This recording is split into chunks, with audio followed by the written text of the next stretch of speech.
One thing that strikes me in your account is you're not afraid to talk about very hard issues, about your own mortality, about death, about how long you might have left.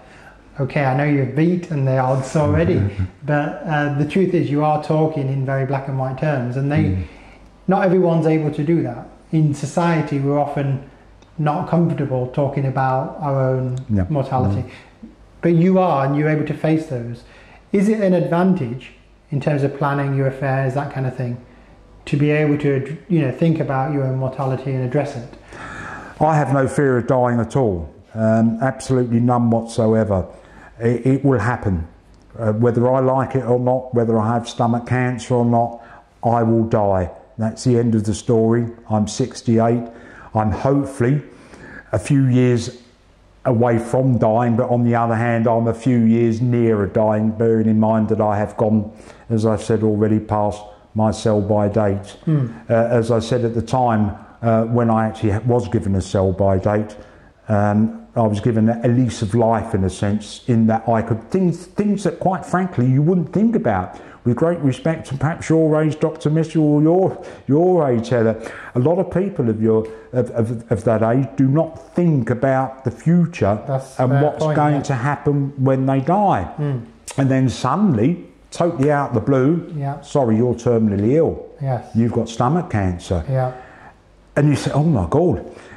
And that is when I start planning. What I try to do now is that, although I wish I were dead, and I'm quite happy to control that aspect, what I try to do now is to wake up every morning. I play bowls. I am a Freemason. And also I have a garden. And although I find the garden physically difficult, I do overcome. My wife would tell you I'm a belligerent, obnoxious person. I was going to say something else then, but then I also take the view, well, if that belligerence and obnoxiousness has got me here, well, I will carry on being belligerent and obnoxious, and I'm not really bothered about, in a sense, what other people say.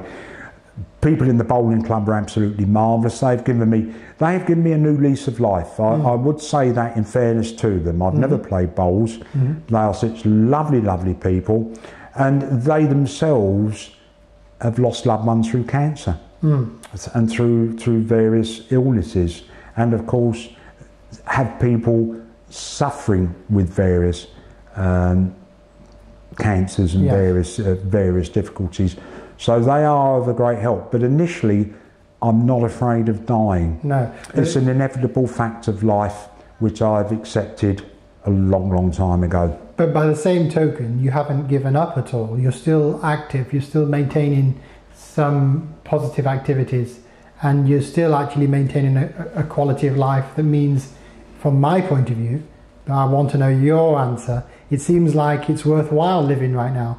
I think my belligerency, my obnoxiousness, whatever anybody wants to call it, I wouldn't like to say, at the end of the day, rules. And although, as I've said before, I would be quite happy to die and wish that to happen, belligerency and obnoxious, probably just slightly above that thought.